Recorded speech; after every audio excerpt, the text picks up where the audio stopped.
s'est rencontrés, on avait 44 ans, tous les deux. Et c'est là où notre vraie vie a commencé, parce qu'avant c'était des préparatifs, on peut dire.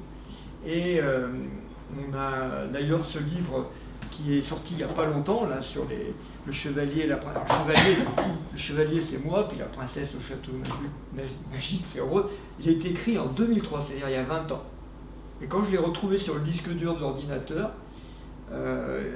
j'ai dit c'est pas possible qu'il ne soit pas publié, et on l'a publié à compte d'auteur celui-là, parce que il y a tellement de publications, hein, tu sais, Joachim, comment ça marche, que pour se frayer un chemin sur un compte initiatique, il faut vraiment se lever de bonheur. Donc c'est un peu l'histoire de notre rencontre que j'avais écrit à l'époque comme ça. Et j'ai pas changé une virgule. Hein. Voilà. Et de notre rencontre intime. Et moi je pourrais dire que ce livre, en fait, c'est la découverte de ce que c'est réellement en conscience, alors qu'avant, j'avais fait comme tout le monde, je me marie, je fais l'amour, je fais des enfants, je fais, mais sans être présente à ce que c'est réellement. Qu'est-ce que c'est que cette chose que la sexualité? Et je n'avais pas vu la dimension, on pourrait dire sacrée, dont on va vous parler justement ce soir. Alors, pour faire pédagogique, on va partir non pas sur le mot sexualité, parce que là on part dans les fantasmes, les machins, les trucs, et puis le socioculturel ambiant qui est complètement déconnecté actuellement de la sexualité justement. Et on va parler du mot créativité. Ce sera plus simple, parce que créativité ça veut dire je crée. Et nous on s'est rendu compte que quand on s'est rencontrés, on avait déjà créé, Rose 4 enfants, moi 3, donc ça c'est bien. On avait créé des vies de famille, mais aussi des divorces. C'est aussi une création. Voilà, on avait créé des choses agréables, mais moi je ne me rendais pas compte encore à l'époque que j'avais créé des choses désagréables, qui m'avaient dérangée, mais que c'était moi. En fait, jusqu'à ce que je rencontre Gilles, qui a écrit un livre fabuleux sur la culpabilité, ce mot-là, je ne le connaissais pas dans mon répertoire. Et s'il y avait un coupable, entre guillemets, mais c'était pas le mot que je mettais, la faute, c'était l'autre. Moi, je faisais de mon mieux, mais la faute, c'était l'autre tout le temps. Je ne savais pas que ça pouvait être moi. Moi, je projetais, vous connaissez ça, hein? Oui. Donc, j'étais que dans ce processus-là. Et donc, la création, ce qui créait le problème, c'était l'autre. C'était surtout pas moi, évidemment. D'où les mécanismes des polarités qu'on va explorer ce soir. Mécanisme Yang, incarné par Rose, madame.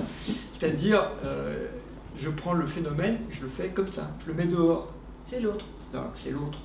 Et le phénomène Yin, incarné par moi, quand on s'est rencontrés, parce que moi j'étais papa poule avec 3 gamins à la maison, je leur faisais à manger, j'étais très Yin, donc moi je prends dehors et je mets dedans. Donc la culpabilité, moi je la sentais dedans, et Rose elle la projetait dehors. Et moi j'étais très Yang. Yang, moi je trouve que c'est un petit peu décalé quand on dit une femme est Yang et un homme est Yin. En fait, une femme est dans la tête, elle essaie de faire comme les hommes, et on dit c'est une femme Yang. Non, c'est une femme qui est dans son mental. Et donc moi j'étais beaucoup dans mon mental à comparer avec les hommes pour être forte comme un homme, pour exister comme un homme.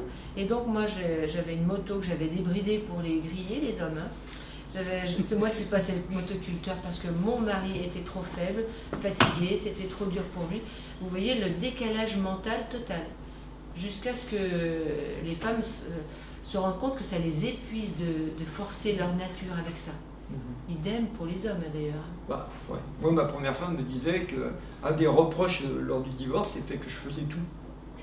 Je m'occupais des gamins, je faisais les couches, je faisais les courses, j'allais bosser bien sûr. Je faisais à manger, je faisais tout quoi. Elle n'avait plus de place. C'est terrible hein, quand t'entends ça, tu te dis vous connaissez ça, c'est le monde à l'envers, hein, mais oui, mais c'est comme ça. Donc on rentre petit à petit dans le jeu des polarités par le socioculturel, par un peu comment on le vit. Mais ce qui s'est passé, c'est que quand on s'est rencontrés à 44 ans, on avait 2 divorces chacun, on a dit on va pas faire un troisième, un troisième mariage idéal avec vie de famille et tout. Nos gamins, ils avaient bientôt 15 ans les derniers, donc ouais, ils avaient 15 ans les petits derniers. Donc on s'est dit, encore 2 ans, ils vont tous partir, ce qui a été le cas. Donc on s'est dit, qu'est-ce qu'on va faire à 44 ans? D'abord, comme on se plaisait, on a dit, on va faire l'amour, on va commencer par ça. Donc ça, c'est un bon truc dans un couple, c'est de commencer par la sexualité, parce qu'au moins, tu vérifies si ça marche, c'est déjà une bonne base. Oui, alors, avec l'intention, il n'y a plus d'intention à 44 ans de faire des enfants. C'est un peu dépassé, quand on en a 7 déjà, ça suffit. Et donc là, c'est découvrir autre chose. Et donc moi, j'avais passé ma vie à croire que la sexualité, ça servait à faire des enfants. Et dans mon processus, à faire que l'homme ait son plaisir. Et puis c'était comme ça. Dans mes lignées, dans ma lignée familiale, l'homme devait avoir du plaisir. Et puis après, c'était fini. Puis voilà, on avait un enfant. Enfin bref, vous voyez, c'est très basique. Hein. Ouais. Donc on a travaillé les polarités, ça s'appelle. Donc travailler les polarités, on a fait comment? Bon, moi, je m'étais rendu compte que j'étais inversé. Quand je rencontre Rose, je dis je rencontre encore une femme inversée, normale, elles sont toutes comme ça. Moi, j'étais parti du principe, toutes les femmes sont comme ça. Et c'est moi qui étais comme ça, je le voyais, puis Rose a bien vu aussi pareil. Donc on a dit, qu'est-ce qu'on fait? On va reprendre nos polarités de base, c'est-à-dire moi je vais faire l'homme et puis Rose va faire la femme. Mais ça veut dire quoi, faire l'homme et faire la femme? En sachant qu'on n'a pas fait de stage. Alors, le seul stage qu'on a fait dans notre vie, c'était l'énéagramme. Et c'est le seul truc qu'on a fait. On n'a jamais pris de formation, fait de formation ensemble, autre que ça. Donc, quand on dit qu'on a travaillé les polarités, on a été, moi comptable, Rose biochimiste, très pragmatique, c'est-à-dire observation du corps, observation des phénomènes qui font comme ça et des phénomènes qui font comme ça. Parce que l'énergie, les polarités, ce sont des énergies, ce sont des mouvements. Les Chinois, moi je suis enseignant de Qigong, passionné par le taoïsme et la Chine, moi c'est un truc qui me parle au fond. Les Chinois, on dit le mot énergie, mais eux, ça veut dire à la fois Qi, ça veut dire souffle, mouvement, ça veut dire plein de choses, et pas forcément énergie. Enfin, pas au sens où nous, occidentaux, on mettrait le mot énergie comme étant par exemple l'énergie de la propulsion de la voiture avec le pétrole, par exemple, c'est pas ça du tout.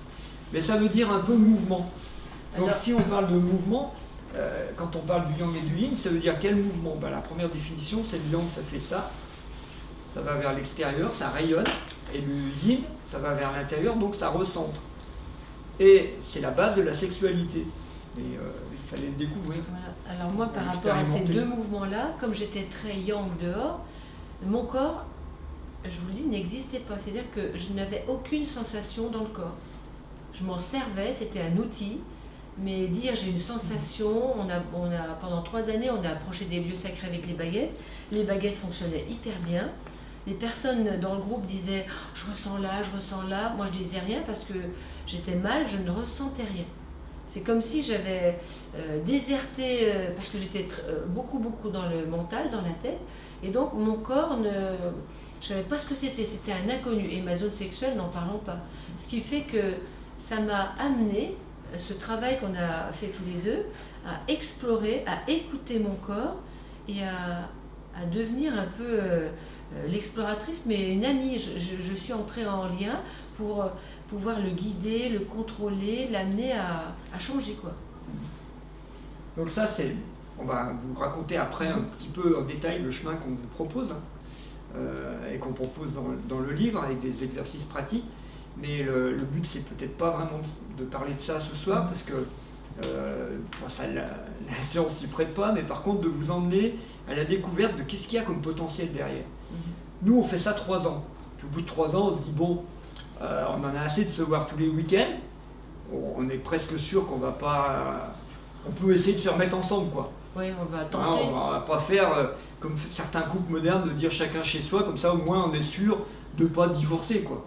On va dire, nous on n'est pas du tout comme ça. Nous, on veut essayer jusqu'au bout, donc on va se remettre ensemble, on s'est paxé, on s'est remarié. Là. Donc oui, c'est l'enjeu.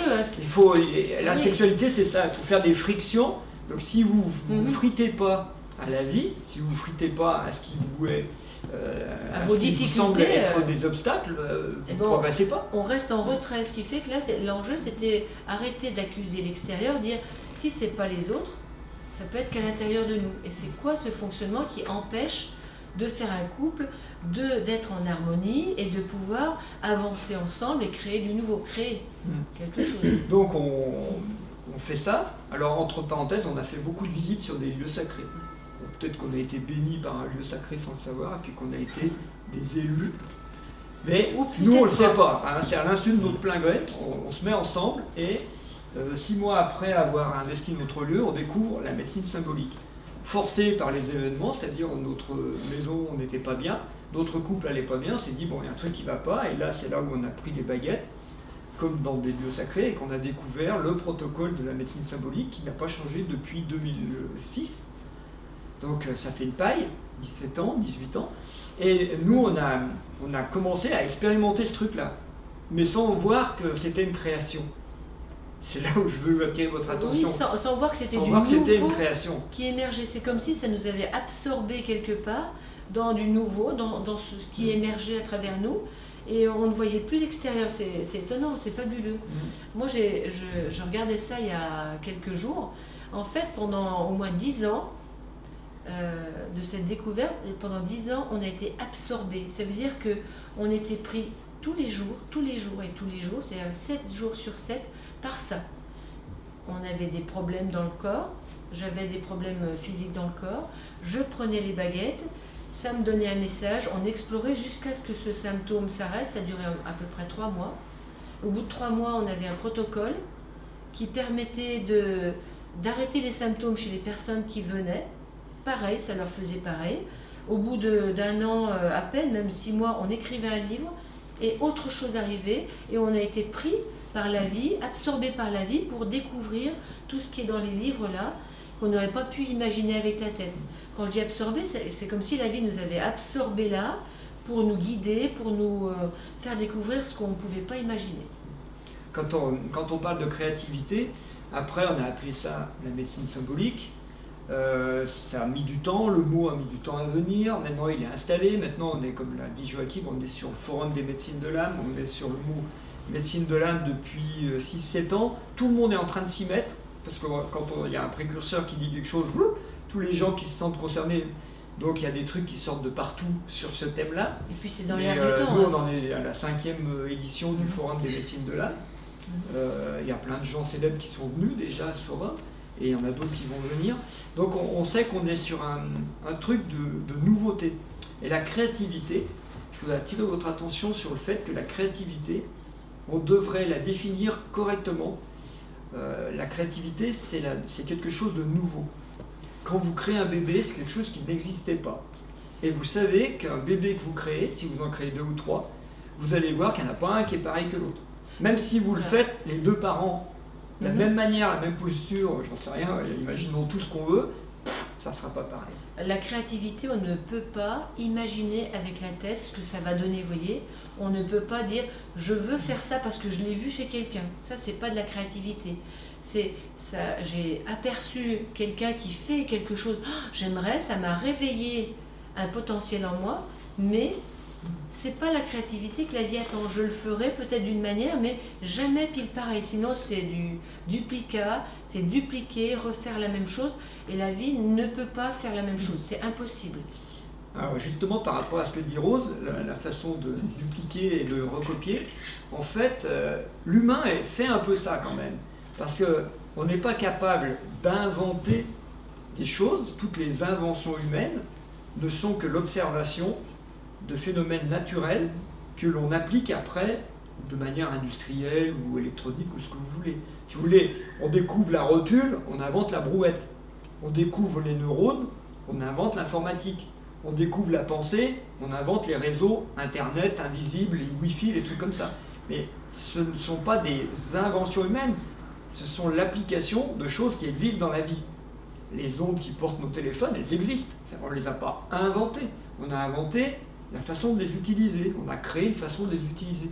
Vous voyez la différence? En fait, on va parler de sexualité et de création. Il ne faut pas oublier ça.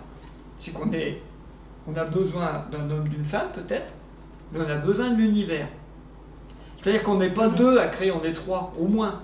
Parce qu'il n'y a rien qui se passerait sans l'univers. C'est-à-dire, vous dites, maintenant on peut faire des bébés éprouvettes, des trucs comme ça. Ok, on est tellement capable de créer n'importe quoi. Ouais, mais il faut quand même un spermatozoïde et un ovule. C'est qui crée ça? c'est pas nous. C'est pas mon moi conscient. Est-ce que vous suivez? Ça veut dire que la médecine symbolique, quand on la découvre, nous on est les inventeurs de ça, les découvreurs de ça, mais on peut vous dire qu'on a été guidé par les baguettes et qu'il y a une intelligence qui nous a dit faites ci, faites ça, faites-le comme ça et pas comme ça, et ça nous a expliqué pourquoi, et ça nous a donné du sens. On a écrit des livres, pourquoi? Parce que ça nous paraissait énorme, et les livres se vendent toujours, pourquoi? Parce qu'ils sont vrais, c'est-à-dire qu'il n'y a rien à changer dedans, c'est une découverte qui est basée sur la vie. Donc il y a Rose, moi, qui sommes les découvreurs, mais une troisième entité qui est l'univers. Vous ne pouvez pas faire abstraction de ça. L'apparente dualité des polarités yin-yang n'est pas une dualité, c'est une trinité. Toutes les traditions disent ça, c'est une trinité. Donc il faut un mâle, un principe femelle, et il faut Dieu. Le zéro, si vous voulez, le rien. Ou le grand esprit, ou la vie, mettez ce que vous voulez, mais on ne peut pas faire ça, vivre ça en dehors de la vie. On est la vie. Donc si on est convaincu qu'on fait partie de la vie, on fait partie de l'arbre de vie ou de l'arbre généalogique des lignées, en fait on est déjà aussi au niveau de la créativité, on est déjà inspiré par nos ancêtres qui nous alimentent dans nos reins. Vous savez, le rein droit c'est le père, le rein gauche c'est la mère, nos ancêtres sont dans notre dos, et tout ce qu'ils ont vécu avant comme expérience nous alimente. La famille de Beethoven, de Mozart, avait bien nourri l'arbre pour que émerge à travers ces hommes-là, ou d'autres, des femmes, émerge le fruit de l'arbre, vous voyez. Et donc c'est une collaboration, une co-création, mais dans la répétition mentale, Mozart n'a pas répété ce que son père a fait, ou ce que son grand-père a fait. C'est du nouveau qui émerge toujours. Comme le bourgeon qui arrive là au printemps, en mars, le bourgeon de l'arbre, c'est pas le même bourgeon qu'il y a 1 an, qu'il y a 2 ans. C'est pas possible. C'est plus loin, ça va toujours plus loin la vie. Donc la créativité, ça ne peut être que du nouveau et qui nous étonne. Si ça ne nous étonne pas, en fait, c'est pas de la créativité. Ouais. D'ailleurs, quand c'est pas de la créativité, ça meurt. Vous avez déjà vu des choses, des gens qui inventent des choses mentales en disant tiens, je vais faire mieux que mieux, je vais faire la version lambda ou bêta du truc. Ça fait plouf. Hein. Il y a dans toutes les techniques, il y a des gens qui ont essayé de faire un petit ego en disant moi j'ai trouvé autre chose, et puis ça fait non, c'est pas vérifiable avec la vie, quoi. Ça marche pas, quoi. Là en ce moment, on en parlait avec Joachim, il y a beaucoup de livres d'oracles, de livres de petites boîtes d'oracles qui sortent. Certains vont marcher tout le temps, et d'autres vont faire un feu de paille ou rien, parce que c'est du mental qui veut. Et là, ça n'attire pas, le mental n'attire pas. Par contre, quelqu'un qui est dans l'âme, qui est joyeux, qui est dans sa créativité, ce qui va sortir de la personne, ça va toucher les autres, ça va les attirer, vous voyez. Quelqu'un qui est joyeux, ça nous attire plus que quelqu'un qui déprime. Vous avez remarqué, hein? C'est pareil. Alors, on va en venir à la recette, parce qu'ils attendent la recette, je le sais. Tu crois?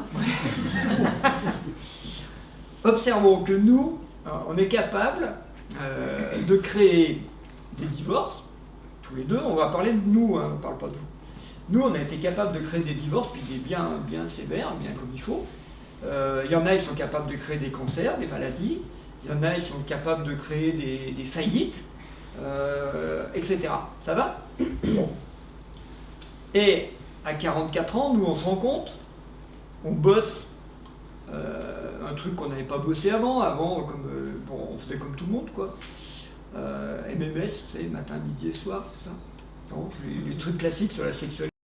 Nous, on a cherché autre chose. On a cherché autre chose à respecter nos polarités. Et donc, à les découvrir. C'est quoi qui se passe dans le corps?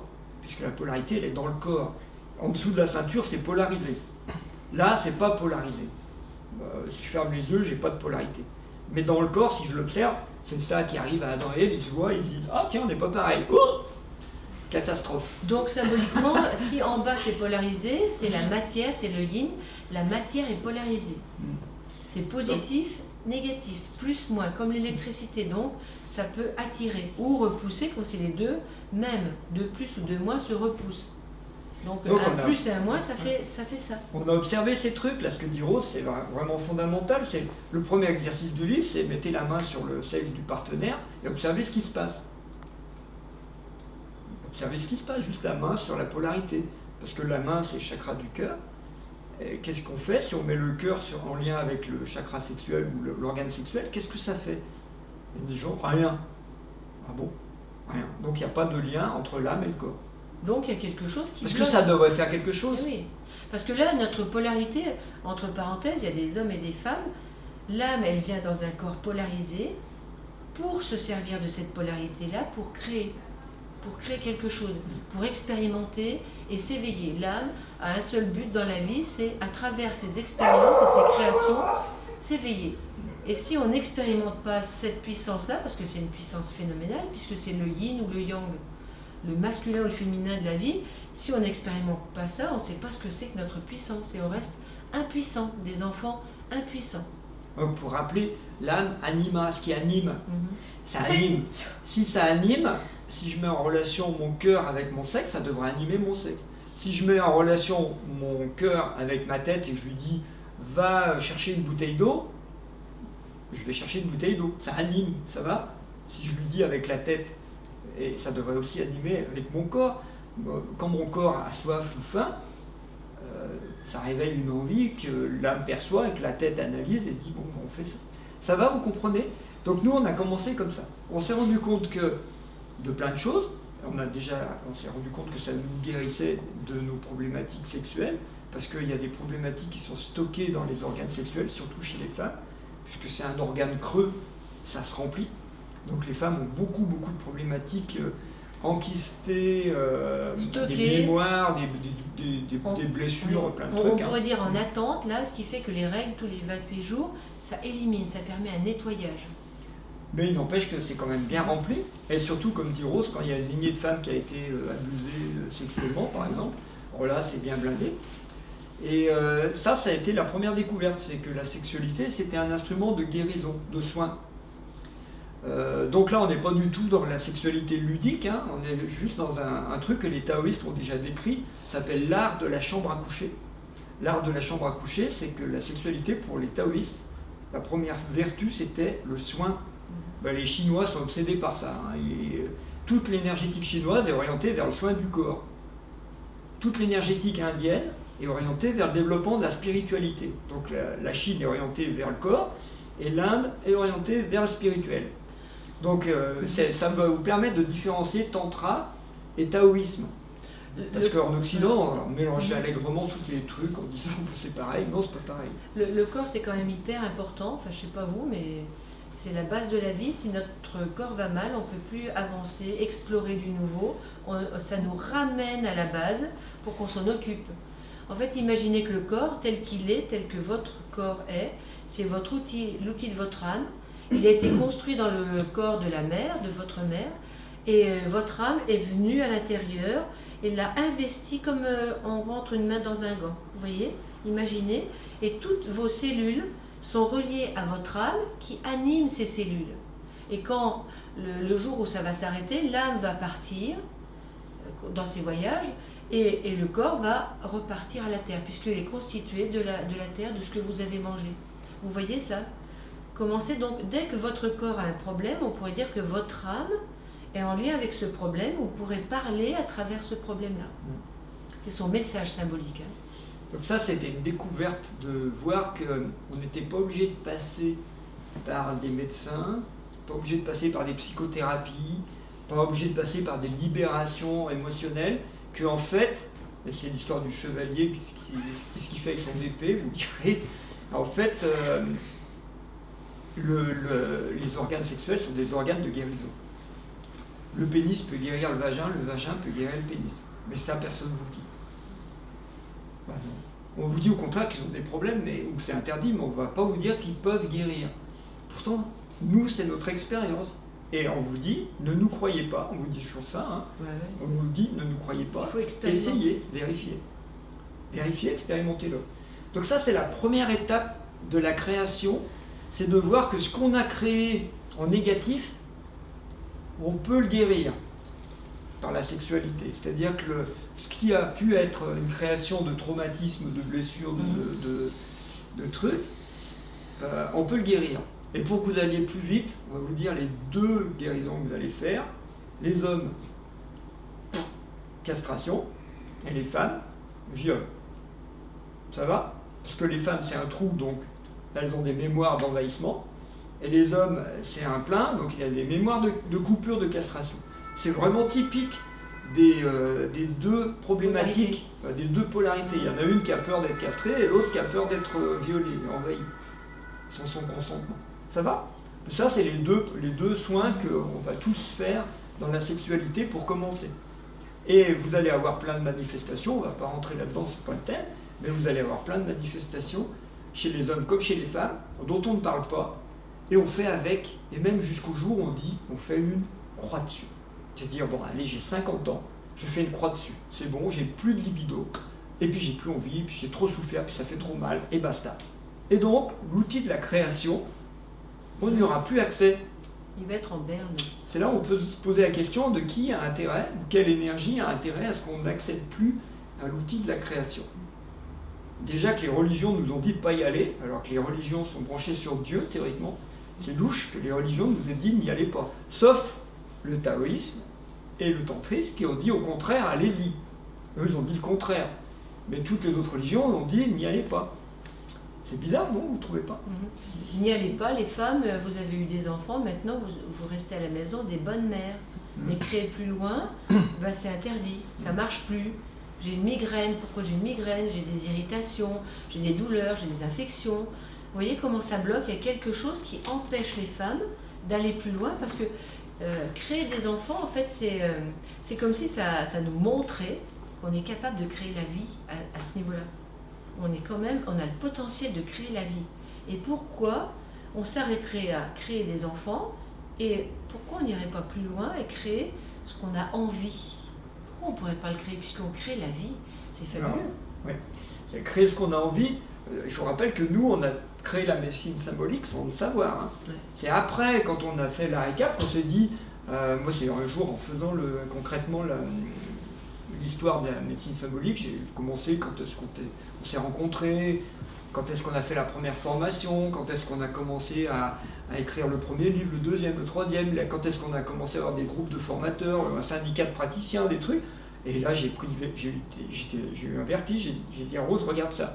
Tous les ans, il y avait un livre ou deux, voire même des fois deux, un livre ou deux, et une découverte majeure qui ne s'est jamais démentie.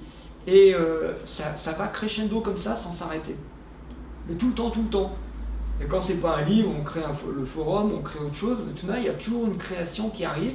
Et là, il y en a encore aujourd'hui, hier, une réunion Zoom, pouf, ça émerge, encore un truc qui va se créer. Et c'est impressionnant parce que ça met en jeu nous deux, on sait que ça vient de nous, et le groupe, c'est-à-dire le troisième larron, là, l'univers, qui va participer. Si vous voulez, tout à l'heure je l'ai dit, il y a le plus, le moins et puis Dieu, mais on peut dire il y a le plus, le moins et le mariage des deux. Et puis le collectif. Le mariage des deux, c'est nous. Et le collectif aussi. Ouais. Ouais. Le collectif, le collectif, globalement. Hein. Et ça va? On fait partie du collectif. Les humains, les végétaux, les animaux, les minéraux, ça c'est le collectif. C'est notre bain dans lequel on a plongé pour faire émerger quelque chose de nouveau. On n'est pas séparé de ça. Ouais. Donc ça, c'est la première étape que tout le monde devrait au moins aller explorer, parce que c'est une étape non pas de déconstruction de nos blessures, ouais, mais une étape de guérison, d'accord? Ça va remettre l'outil en marche. Et on peut vous dire que, surtout toi, que l'outil de Rose, par exemple, il était incapable de marcher quand on s'est rencontrés. Il ne marchait pas, son outil. Il était totalement en panne. Alors il avait fait 4 enfants, mais après la panne totale. C'est-à-dire que j'avais plus envie. En plus, ce que je vous avais dit, j'avais mal, opération, vraiment des trucs douloureux, graves. C'était impossible d'avoir une visite dans ma zone sexuelle. C'est pas possible. Mais pourtant, je me suis dit, mais non, si c'est un outil de guérison, moi je veux aller explorer ça. Vous voyez, je suis assez tenace. Je me suis dit, après tout, ça fait partie de mon corps, il n'y a aucune raison. Et donc j'ai exploré comment, et donc vous pourrez faire pareil, comment on peut être en lien avec cette partie de notre corps, comme si c'était la main ou n'importe quelle partie du corps. Hein. Ça s'appelle le sexe, mais on s'en fiche. Comment en conscience on peut aller dedans l'écouter, le détendre, et puis pouvoir vivre avec, en parler, discuter, et puis que ça se calme. Ouais, concrètement, parce que là, elle explique des trucs, mais c'est pas très concret. Concrètement, les premiers rapports sexuels qu'on a eus, Rose, si elle avait un moment que le plaisir arrivait, elle avait une crampe vaginale, mais hyper douloureuse. Donc elle a passé quand même des heures à pleurer. Oui, je ris, mais quand on faisait l'amour, elle pleurait. Elle me disait, t'inquiète pas, ça va passer. Ça va passer. Au début, elle pleurait. Donc j'avais un sérieux saboteur là. Bah oui. Dans la lignée des femmes, le plaisir était interdit. Les femmes avaient toutes été abusées, violées, touchées. Donc là, il y avait un petit saboteur qui s'était, je dis un petit, qui s'était mis là et qui interdisait. Donc, comme s'il gardait la porte, mais comme il gardait la porte à ce qui venait de l'extérieur, il empêchait aussi ma zone intime de vivre. Vous voyez, comme si c'était verrouillé à clé, une ceinture de chasteté, je l'avais. Puis après, quand elle a travaillé sur les lignées, Bartholinite, ça vous dit quelque chose? C'est ce qu'il y a de plus douloureux pour une femme. C'est insupportable comme douleur. Elle avait ça. Donc, elle dit comme ça, elle n'aime pas trop dire pour elle. Non, mais bon, c'était quand même des trucs hyper douloureux et hyper handicapants. Des années de soins, de soins, parce que voilà, il y a une opération et tout. C'était vraiment incroyable. Pour guérir cette zone-là. Vous voyez, comme quoi. Enfin, moi, je pense sincèrement que on est tous dans la négation, on n'en parle pas. On peut parler du bout de son doigt, j'ai mal au doigt, j'ai mal au doigt de pied, mal au genou. On ne parle pas de cette zone-là, c'est tabou. C'est le problème. On la laisse dans l'ombre et on ne la met pas en lumière, on ne la nomme pas et donc on ne peut pas la guérir. Vous voyez, ce qu'on ne nomme pas reste inexistant, non exploré. Regardez, imaginez n'importe quel vivant, s'il reste à l'ombre pendant une année, 2 années, 10 années, sans le soleil, c'est comme une prison. Il n'y a plus de vie. Mais vous voyez, nos zones sexuelles ne se sont pas mises en lumière. Si on n'en parle pas, si on ne s'en occupe pas, eh ben, elles dépérissent. Il y a quelque chose qui se flétrit, qui fane. Oui, la fleur. Ouais. Et pour les hommes, pour qu'ils ne soient pas jaloux, je vous vois là ici. Et nous pour les hommes, et nous, moi particulièrement, c'est une lame de rasoir qui est en train de te couper le pénis, toi. Alors qu'il n'y a rien physiquement. Dans la pénétration, tu sens comme une lame de rasoir qui est en train de te couper. Ça vient d'où ça? Il n'y a rien. Ça vient d'où? Ce sont des mémoires. Hein. Et tout ça peut disparaître par la pratique. Donc ça, c'est la première étape. On insiste un peu là-dessus parce que souvent, on voudrait aller tout de suite dans ce que est décrit dans les bouquins, l'extase, le nirvana, la vallée de l'orgasme, patin couffin.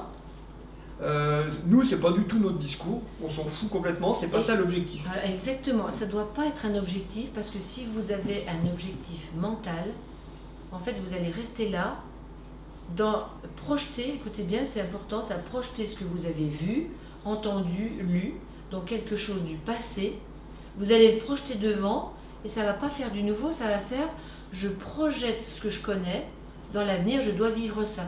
Alors que votre corps, il est prêt à vivre bien plus et vous le limitez par vos croyances.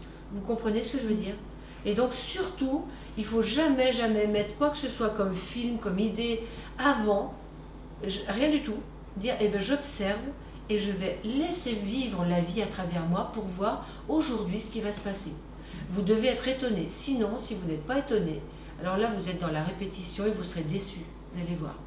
Ouais. Ça fait ça.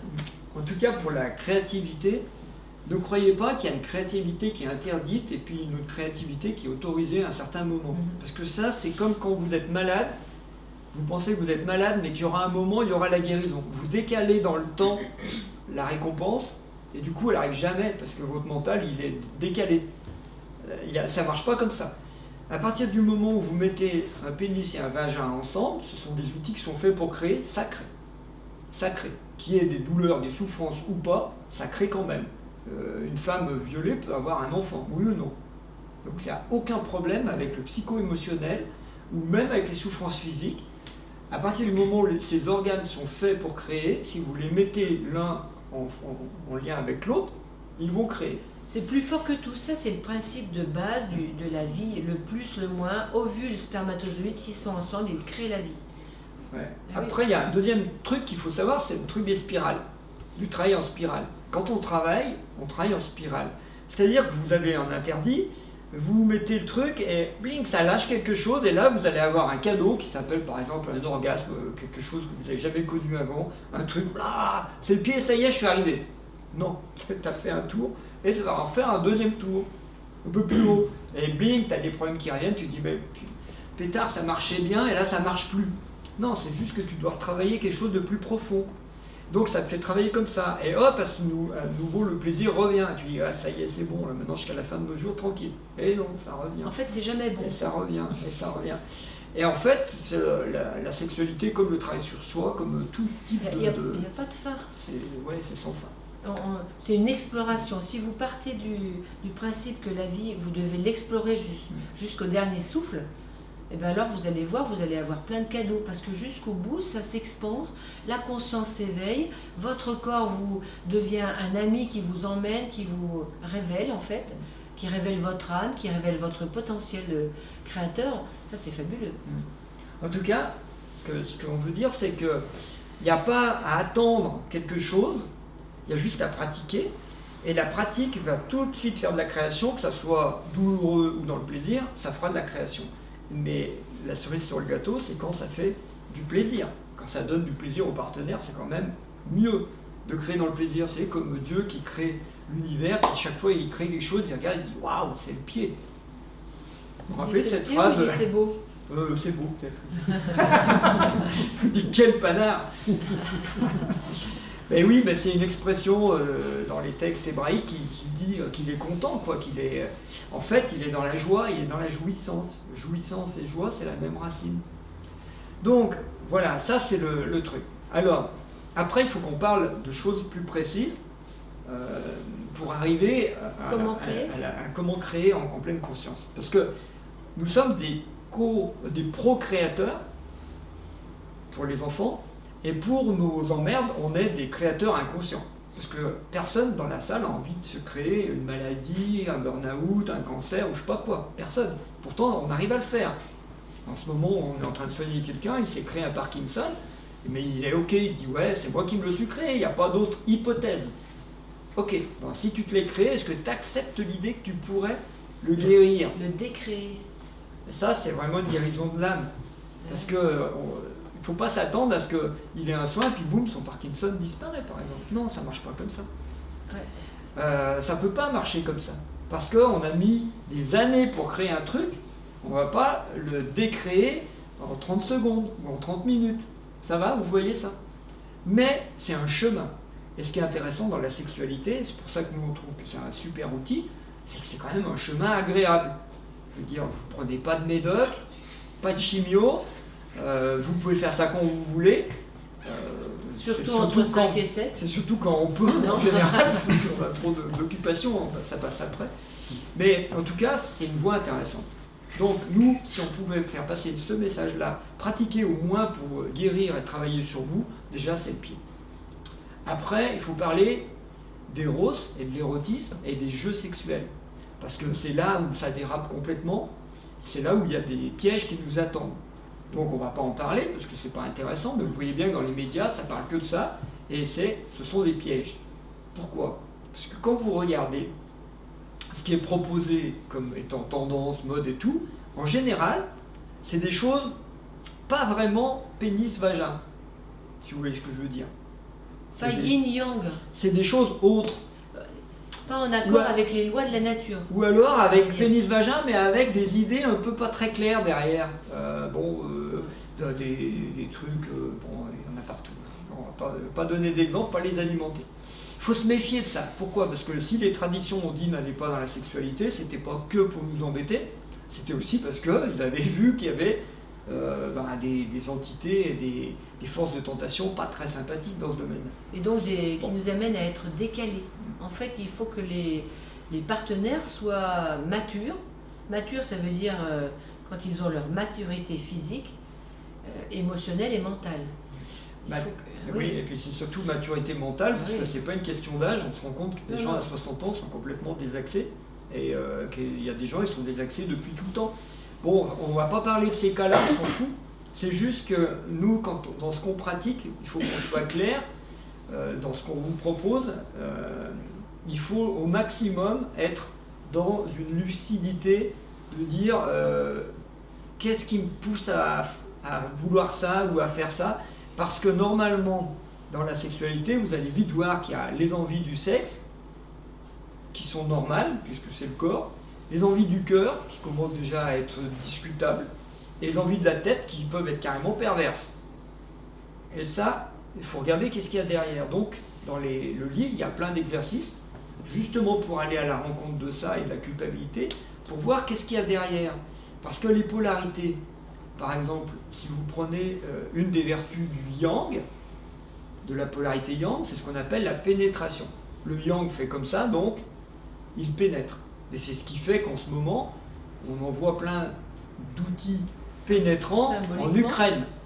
Vous voyez ? Oui, on envoie plein de pénis en Ukraine en disant balancez sur Poutine, c'est un méchant. Et on s'envoie des missiles, des trucs. Avant, on s'envoyait des javelots ou des trucs. C'est toujours des symboles phalliques, les armes. Pourquoi le symbole pénétrant du pénis est devenu un symbole de guerre?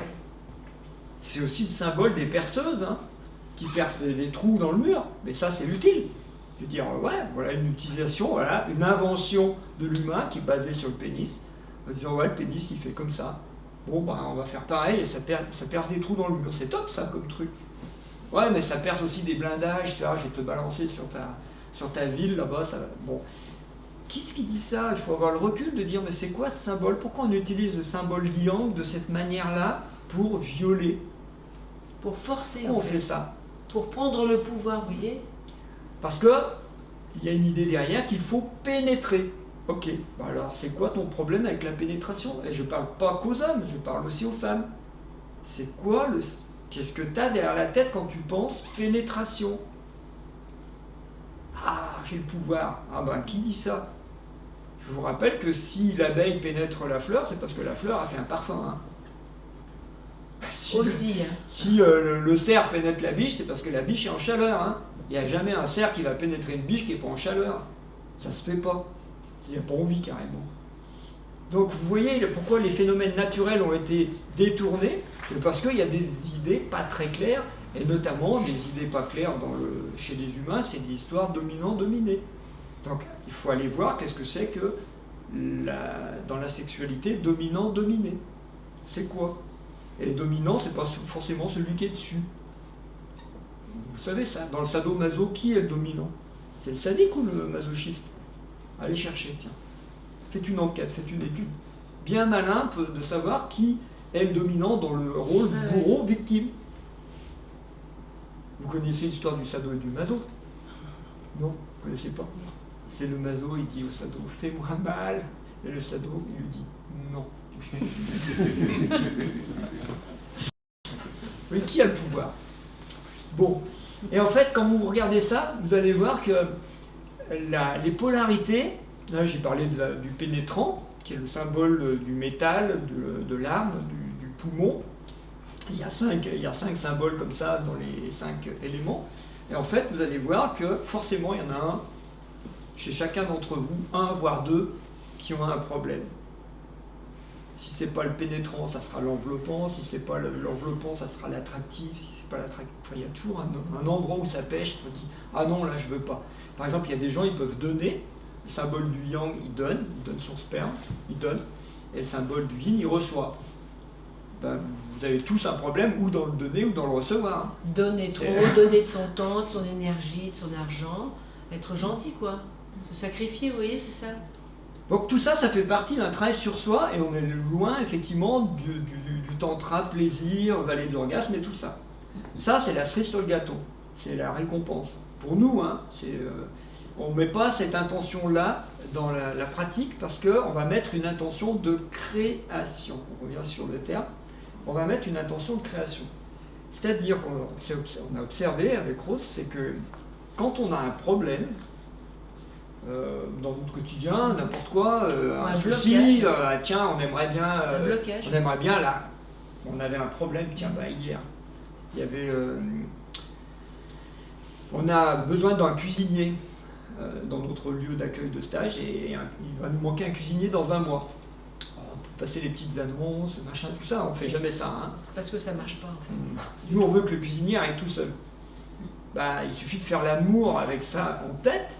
Pas avec le cuisinier. Hein. Pas avec le cuisinier. et le cuisinier arrive tout seul. Ça marche à tous les coups. Mais encore une fois, il ne faut pas nous croire. Il faut le vérifier. C'est-à-dire que vous allez voir que nous, on se contente de mettre les outils en lien et on dit à la vie, on veut régler ça. On veut régler ça, mais pas forcément une question précise comme ça, parce que nous, ce genre de truc, ça arrive tout seul, on n'a même pas besoin d'y penser, ça se fait tout seul. Donc sans rien. Hein. On peut, depuis un an, on a eu plein de gens, on avait besoin de plein de personnes pour nous aider dans plein de trucs. Les artisans, tout le monde est arrivé tout seul, comme ça. Tiens, j'ai entendu parler de votre projet, ça m'intéresse, tiens, j'arrive, je passe là.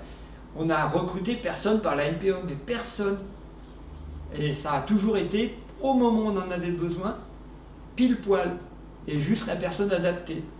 Donc pour nous, c'est une évidence que ça marche comme ça, donc on n'a même plus besoin de faire l'amour pour ça. C'est chouette. Il faut juste faire l'amour pour d'autres choses.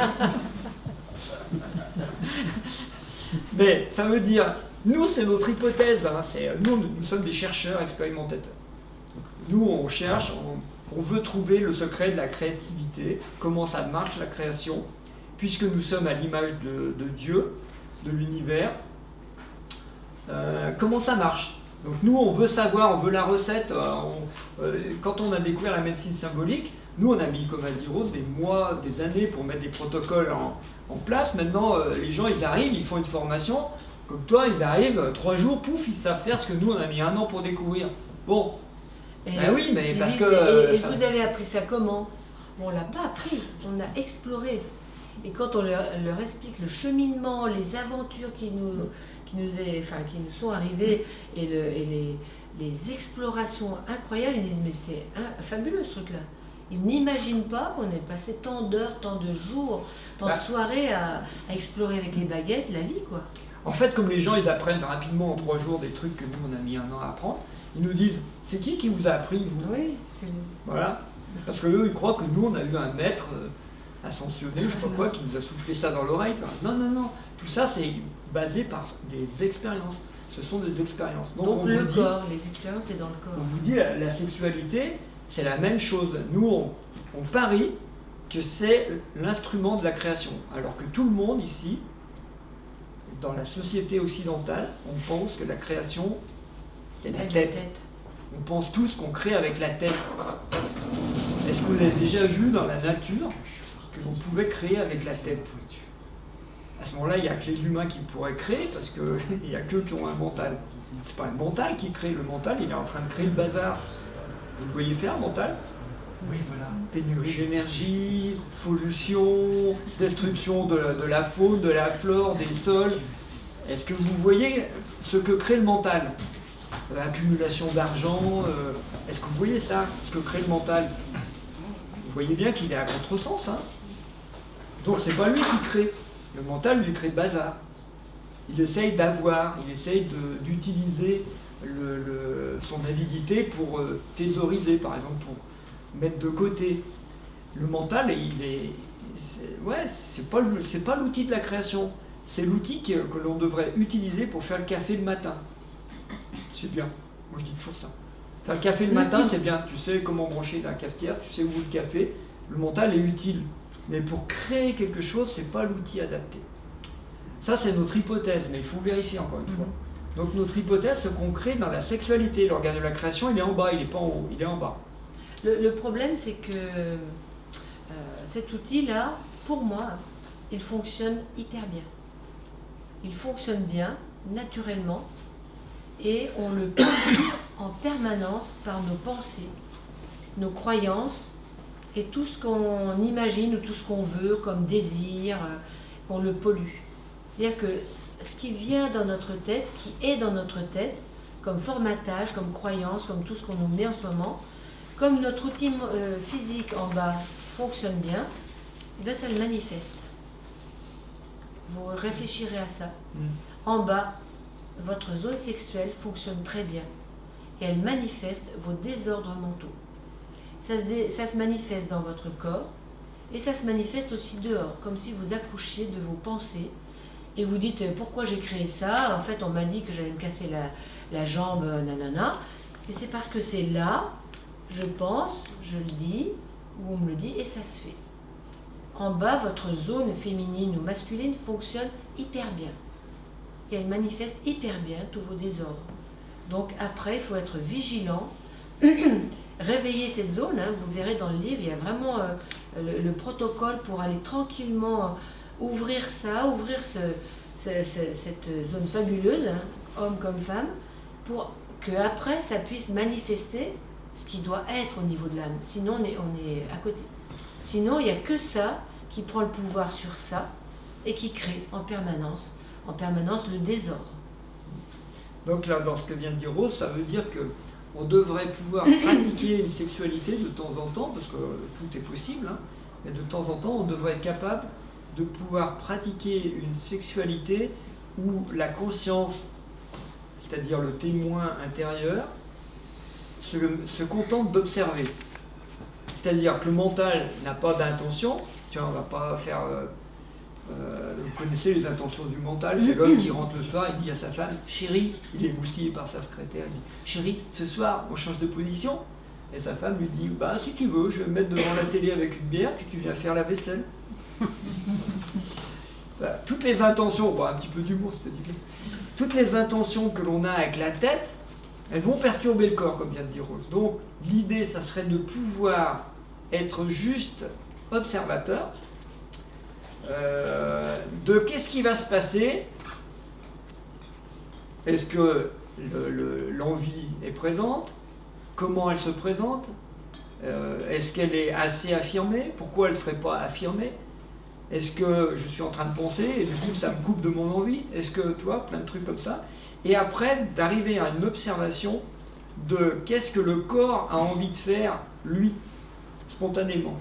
Et vous allez voir que ça va peut-être prendre 5-10 minutes, peu importe les préparatifs, mais à un moment, le corps se réveille. À un moment, le corps se réveille. Et là, c'est comme si tu étais sur un cheval et que tu vois le cheval qui part au galop, tu dis « Oh, qu'est-ce qui lui arrive ?» Ben oui, lui, il sait ce qu'il a à faire. Il a envie de courir, il court. Il a envie d'aller doucement, il va doucement. Il a envie de sensualité, il fait sensuel. C'est le corps qui décide. Et toi, tu es juste l'observateur qui observe ça. Et là, au lieu d'y mettre une intention de plaisir, parce que ça, c'est le piège, si on veut une intention de plaisir, ça va nous amener vite fait à l'orgasme et puis basta après. Et puis le plaisir, on va vouloir reproduire ce qu'on a connu avant, et ça va jamais se passer comme ça. Ou il y aura une déception, ce ne sera pas comme ça veut reproduire, le mental veut reproduire, lui il duplique. Il ne faut surtout pas passer par la tête pour pouvoir vivre du nouveau.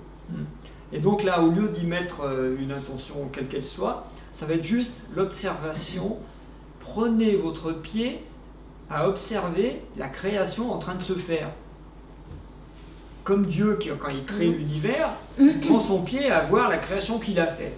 Et bien vous, quand vous faites l'amour, si vous voyez les corps qui font l'amour et que vous observez comment ils font bien l'amour, comment ils savent très bien faire ce qu'il y a à faire, à ce moment-là, mettre cette intention de « c'est la création qui est en train de se faire ». Et laissez-la faire. Quelle que soit l'issue de cette création, vous le verrez le lendemain, de toute manière, il n'y a pas plus de 24 heures avant que ça arrive. En général, le lendemain, ça arrive, ce qui doit être créé. Et c'est impressionnant parce que vous ne savez pas ce que ça va faire, mais ça va le faire. Et c'est ça qui est intéressant. Ça va le faire pour vous, pour progresser dans votre projet, si vous avez un projet de construction, ça peut faire venir le gars qui fait les fondations ou l'architecte, j'en sais rien, vous verrez. Mais pour ça, il faut quand même nettoyer un petit peu son outil. Moi, c'est ce qui s'est passé pendant des années. Vider un petit peu ce qu'on a accumulé à l'intérieur comme mémoire, en fait. On mémorise à l'intérieur de notre zone sexuelle, pour les femmes, beaucoup de choses. Tous les traumatismes, les blocages, c'est là. Et donc, il faut vraiment commencer par nettoyer ça. Et donc, il y a un protocole, vous verrez, c'est simple, hein, mais il faut le vivre progressivement pour libérer, pour qu'on puisse être créateur de bien plus que ce qu'on peut imaginer. Alors là, ça veut dire qu'on pourrait être dans ce qu'on appelle une sexualité sacrée. Mais sexualité sacrée, ça ne veut pas dire, enfin nous, c'est pas notre truc, hein, mais encore une fois, vous faites ce que vous voulez, chacun fait ce qu'il veut. Mais on pourrait sacraliser les moments, sacraliser le lieu, par des petits rituels, toi, allumer de l'encens, mettre une bougie, mettre de la musique sacrée, mettre des coussins, j'en sais rien, ce que vous voulez. Vous pouvez faire des rites de sacralisation du moment de sexualité. Vous pouvez le faire, mais c'est pas ça qui fera que ça marche. Ce qui fera que ça marche, c'est la présence que vous allez mettre dans l'acte lui-même, et pas dans les préparatifs de l'acte. C'est comme le curé qui est en train de préparer sa messe, qui prépare ses hosties, son vin de messe, ses machins, vous savez, c'est pas ça qui fait la messe, hein. La messe, c'est la messe. C'est ce qu'il y a dedans qui compte. Le rite. Ce qui va se libérer à travers vous, ce qui va pouvoir émaner de vous. Et si vous envisagez la relation sexuelle de cette manière, c'est-à-dire comme si c'était un rite religieux qui va permettre de vous relier, et que vous êtes capable de l'observer comme ça, non pas comme un rite qui va vous donner du plaisir, mais comme un rite qui va créer quelque chose, il suffit de changer l'intention, c'est tout, hein. Eh bien, ça va faire autre chose. Mais vous pouvez aussi l'utiliser pour avoir plus de plaisir et l'orgasme à tout prix, c'est possible aussi, je veux dire, tout est possible dans la sexualité. C'est une pratique, hein. C'est juste, nous, l'idée, c'est est-ce que l'humain pourrait être enfin capable de créer autre chose que l'enfer. Là, en ce moment, on crée l'enfer. Vous le voyez, non? Je vous donne un petit truc qui est moins paradisiaque. Avant, c'était mieux, non? C'était mieux avant. Hein. On ne reviendra pas, hein, mais... Je vais vous donner un exemple, parce que ça va très loin. Vous dites pas... Bon, c'est comme ça. Je vous donne un exemple. Vous savez qu'il y a un réchauffement climatique, il paraît. Que l'activité humaine en serait en cause, et notamment le fait qu'on n'utilise que des énergies fossiles. C'est bon? Pourquoi on utilise des énergies fossiles? Parce que notre façon de percevoir la vie, c'est le cerveau, le mental. Le mental, il veut avoir. Donc on prend dans la nature, et je vous rappelle que la nature donne sans payer, hein, le pétrole on ne le paye pas, on ne paye que l'extraction, le charbon on ne paye que l'extraction, etc. On ne paye pas tout ça, hein. On prend les ressources fossilisées et on les crame. Bon. Et on se dit, il n'y en a bientôt plus, faut trouver une autre énergie, on parle des énergies fossiles, c'est fini. Ah ouais, non mais l'uranium, il y en a encore pour des centaines d'années. Ouais, peut-être même pas sûr, j'en sais rien, de toute manière c'est fossile. On est toujours dans un terme de raisonnement en quantité de l'énergie. Est-ce que votre sexe, c'est une quantité d'énergie? Si vous pensez que c'est une quantité d'énergie, les hommes, vous allez avoir vite fait la prostate, et les femmes, vous allez vite fait avoir la libido qui s'arrête à partir du moment où vous avez fait vos marmots.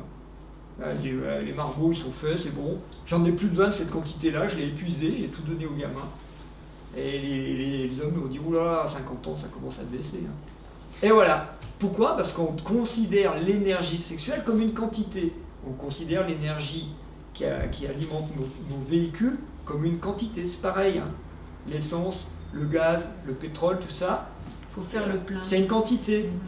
C'est parce que nous, on considère que c'est une quantité. Et qu'est-ce qui se passe? En vieillissant, on n'a plus rien. Logique. Qui crée ça? C'est la nature qui est comme ça. Ah bon? Pourtant, moi j'ai lu dans des bouquins médicaux que les organes sexuels sont les organes qui vieillissent le plus lentement. Alors, à quoi ça sert pour une femme d'avoir un vagin, un utérus qui vieillit pas à 80 ans alors qu'elle ne peut plus avoir de gamin depuis 45? À quoi ça sert tout ce temps-là où son organe ne vieillit pas? C'est une erreur. C'est une erreur de la nature. Oui, sûrement. À quoi ça sert pour l'homme d'avoir des érections? J'ai un copain à 83 ans qui était veuf et il m'avouait qu'il était obligé de se masturber. À quoi ça sert? Pourquoi Dieu, l'univers, a créé des organes qui vieillissent pas? À 80 ans, ils fonctionnent encore, mais on les utilise plus. C'est débile, non? C'est parce qu'on raisonne en termes de quantité. On inverse, c'est une qualité. C'est pas une quantité, c'est une qualité. Une qualité qu'on peut observer et qu'on peut apprécier. À ce moment-là, la sexualité n'a pas de fin. La sexualité n'a pas de fin. Nous, on a 65 ans, je ne vois pas pourquoi notre qualité sexuelle serait moins bonne à 65 qu'à 45. Vous comprenez? C'est pas une quantité, c'est une qualité. À ce moment-là, on pourrait peut-être trouver une énergie universelle qui soit inépuisable et qui soit basée sur une qualité et pas une quantité. Mais comme on ne le vit pas dans notre corps, on n'est pas prêt de le chercher pour nos voitures. Hein. Parce que tout est miroir, hein, dehors, dedans. Vous savez ça, que la vie est miroir. Donc, Mais moi, je parie que si on commençait à considérer que l'énergie est avant tout une qualité, bon, il y en a un qui a j'ai fait des recherches sur l'orgone, là, William Reich, tout ça. Oui, peut-être que le chi, c'est une qualité inépuisable, sauf que c'est pas une quantité, on peut pas l'enfermer, on peut pas attraper le prana, le chi, puis dire je le mets dans ma poche, je le garde. Non, ça traverse tout. ça coule. C'est pas possible. Mais c'est une qualité qui est inépuisable. Pourquoi on se branche pas dessus? Parce qu'on n'y croit pas. On ne l'expérimente pas dans notre corps, on peut pas le découvrir dehors. Puis peut-être Mais il existe déjà dehors. On ne le sait pas en fait. Oui, On ne sait pas. on le sait, mais je pense qu'on n'en a pas Notre cerveau n'est pas capable de le prendre. Donc, si le cerveau n'est pas capable de le prendre, c'est pas possible. Vous voyez, on est dans ce raisonnement-là, parce que le cerveau, lui, il veut prendre, il veut avoir du plaisir, il veut avoir une quantité. Bon. Et vous comprenez, ça va très loin ce raisonnement, parce que ça veut dire qu'on est en bascule de société, et si on veut créer une société nouvelle, comme on dit, il ne va pas falloir la créer avec une quantité d'énergie. On va remplacer le pétrole par de l'hydrogène. Bon. Je sais pas, mais je ne suis pas sûr que ce soit la bonne piste. Hein, ça va? On va remplacer le gaz russe par du gaz norvégien. Je ne suis pas sûr que ce soit la bonne piste. Il n'y a pas de changement en fait. Non, il n'y a pas de changement. Enfin, le changement, il pourrait venir de je passe de là, avoir, à là, être. Et être, c'est être dans le corps avec les outils qui sont à disposition et qui créent. Donc là, du nouveau pourrait émerger. Mais si on continue à fonctionner avec ça, on va essayer de reproduire à une nouvelle sauce avec un petit peu de joli, là, pour dire que c'est du nouveau, mais ça ne va rien changer. On vous dit ça, c'est parce que nous, on observe ce qui se passe dans notre réseau de praticiens, de formateurs, de médecine symbolique. On se rend compte, bon, nous, on a mis notre énergie, notre état d'esprit dans le truc. Mais il y a des gens qui ne fonctionnent pas comme ça, parce qu'ils ont peur de manquer, ils ont peur de ne pas avoir de quoi faire les fins de mois, comme on dit, parce qu'il y a le loyer, le machin, le truc.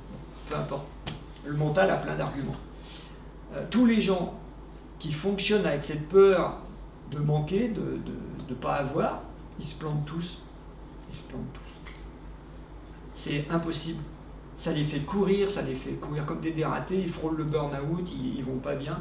Ça les fait disjoncter, ils se retrouvent en pénurie, justement. Parce qu'il n'y a pas la lucidité, qu'il y a l'abondance sur la planète. Alors c'est peut-être facile à dire, hein, quand on n'a pas de problème d'alimentation ou autre, mais la planète est abondance. La vie est abondance. Et si on a peur, en fait, notre outil, si on a peur de manquer, eh bien, ça va se manifester. On va créer le manque. Donc l'idée principale, ça pourrait être ça, c'est que si on se branchait sur la qualité de vie, vous connaissez le truc, hein, vaut mieux rajouter de la qualité aux journées que de rajouter des années à la vie. Quoi. De la vie aux années que des années à la vie, ça va, vous connaissez ça? Et bien en fait, c'est un peu ça, la sexualité, ça va nous amener à ça. Et ce qui est étonnant, c'est que quand on se met dans cette énergie-là, ça crée des choses. Alors quand on dit que ça crée des choses, c'est impressionnant, c'est-à-dire que le lendemain, il y a des choses qui arrivent toutes seules. Des coups de fil, c'est incroyable, des choses qui arrivent toutes seules. Ça arrive. Et tu te dis, bon, soit on a des anges ou des archanges qui sont là-haut et qui font tout le boulot, on peut croire ça aussi, hein. Nous, on préfère croire que c'est nous qui créons. Parce que si on croit que c'est les autres qui créent pour nous, on est des créatures. Moi, personnellement, puis Rose, pareil, on n'a pas envie d'être des créatures. Enfin bon. Créature, ça veut dire que je suis impuissant, je suis victime, je subis la vie. J'ai aucun pouvoir sur la vie. Vous attendez que l'homme politique qui dirige le pays décide pour vous, tiens, de mettre le masque sur l'oreille ou sur le... on n'est pas obligé d'attendre ça. Si on se considère comme des créatures, oui, mais si on se considère comme des créateurs, on s'en fout de ça. Je veux dire, c'est une réalité qui concerne des gens, mais pas forcément nous. Si vous considérez que ce sont des anges qui créent, ça peut être aussi des démons qui créent. Ah, c'est embêtant ça, non? Parce qu'on ne les voit pas. Hein. Ah ouais, moi je préfère pas croire ça. Hein.